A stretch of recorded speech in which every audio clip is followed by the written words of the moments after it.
Chapter 4 complex numbers and quadratic equations.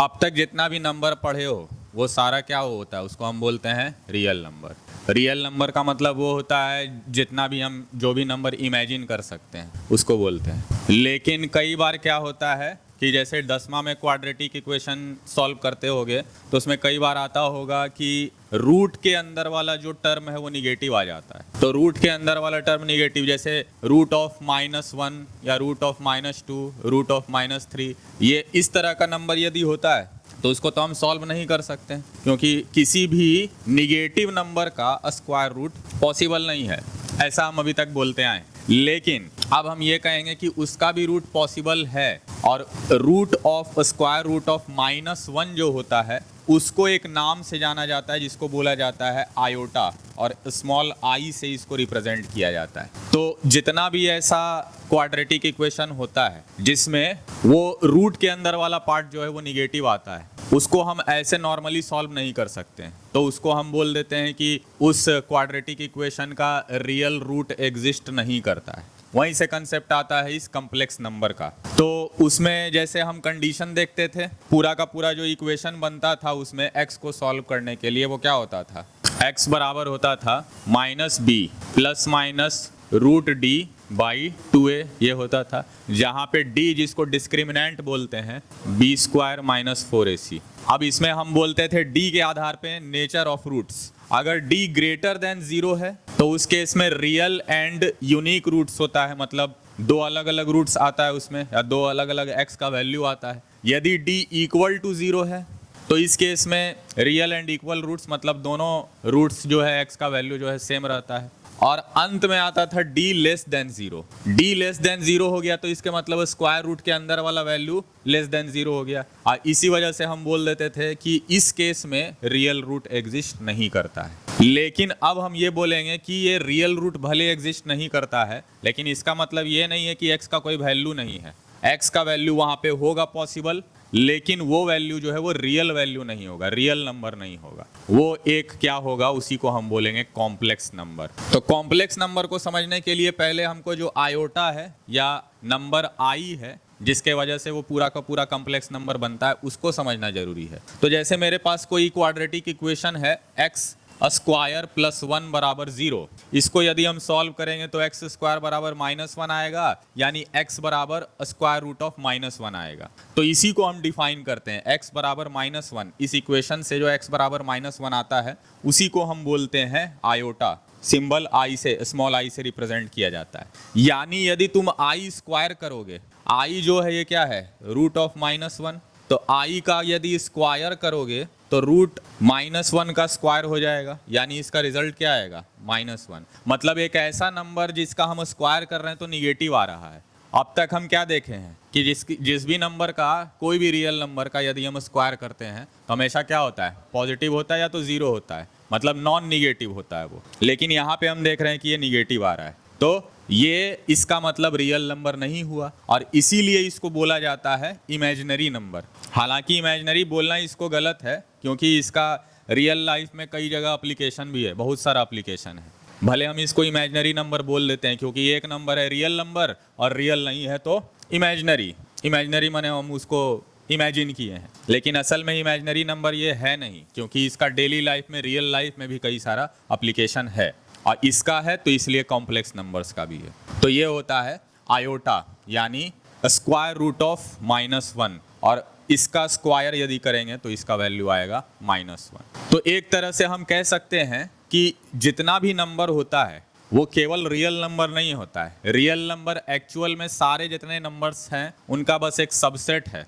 अब तक हम देखे थे कि सारा जितना नंबर होता है रियल होता है, और रियल दो तरह का होता है, रैशनल और इररैशनल। लेकिन अब हम देख सकते हैं कि रियल नंबर ही अकेले एक नंबर नहीं है, वो खुद भी क्या है, एक बड़े सेट का, एक बड़े यूनिवर्सल सेट का सबसेट है, और वो बड़ा यूनिवर्सल सेट ही क्या कहलाता है, कॉम्प्लेक्स नंबर। कॉम्प्लेक्स नंबर का एक सबसेट जो है या एक पार्ट जो है वो रियल नंबर हो गया और दूसरा पार्ट इमेजिनरी नंबर हो गया, और दोनों को जब हम जोड़ दिए तो वही बन गया कॉम्प्लेक्स नंबर।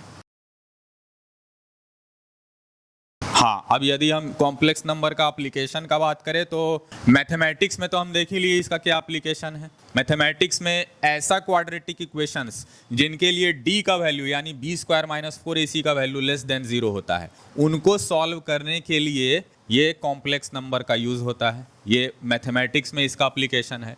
इसके अलावा इसका और भी कई जगह एप्लीकेशन है, जैसे फिजिक्स में इसका एप्लीकेशन है। फ्लूइड डायनामिक्स एक होता है पार्ट फिजिक्स का, उसको जब हम पढ़ते हैं उसमें इसका यूज़ होता है। इसके अलावा क्वांटम मैकेनिक्स एक हिस्सा है, एक पूरा ब्रांच है फिजिक्स का, मॉडर्न फिजिक्स का एक पूरा ब्रांच है, उसमें कई जगह जो है इमेजिनरी नंबर्स का या कॉम्प्लेक्स नंबर्स का यूज़ होता है, वहाँ पे है। इसके अलावा तुम इंजीनियरिंग में भी इसका यूज़ देख सकते हो। इंजीनियरिंग में, सिविल इंजीनियरिंग में इसका यूज़ होता है, कंप्यूटर साइंस तक में इसका यूज़ होता है।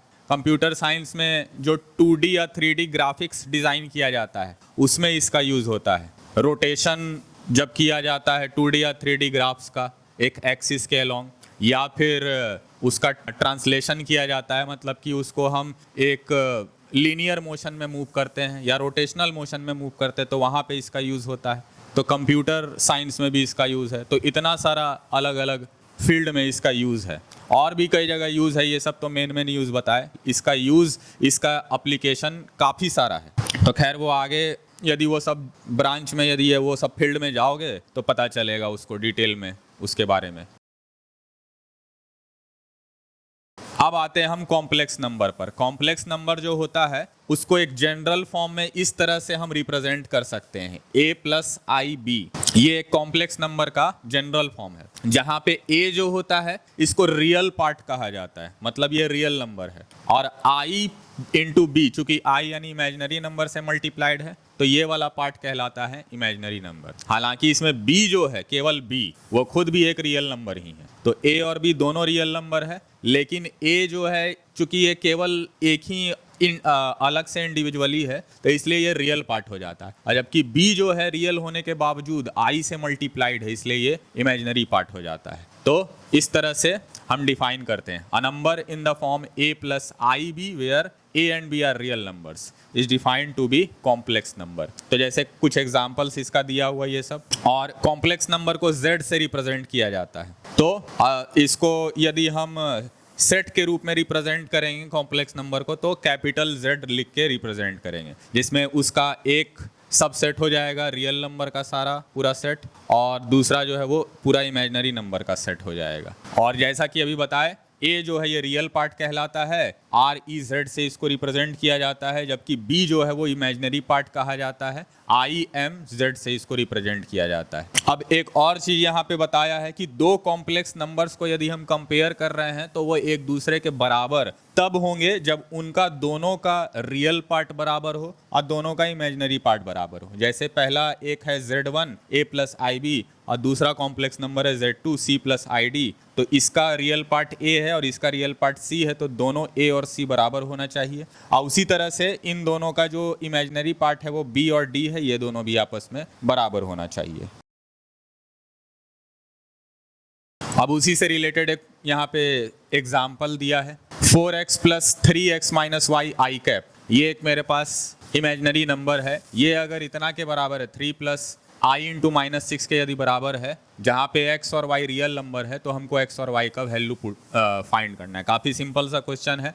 दोनों तरफ जो रियल और इमेजिनरी पार्ट है उनको आपस में हम कंपेयर कर देंगे। तो इधर 4x है, ये पूरा रियल पार्ट है, और इधर का रियल पार्ट है 3, तो 4x = 3 हो जाएगा, यानी x बराबर हो जाएगा 3/4। और उसी तरह से 3x - y को -6 से हम कंपेयर कर देंगे। अब यहाँ पे x का वैल्यू हम ऑलरेडी कैलकुलेट कर चुके हैं, जो 3/4 आया है, उसका वैल्यू पुट करेंगे तो उसके बाद y का वैल्यू आ जाएगा, तो यहाँ से y का वैल्यू आ जाएगा 33/4। तो इस तरह से जो है ये एक एग्जाम्पल हो गया कंपैरिजन वाला।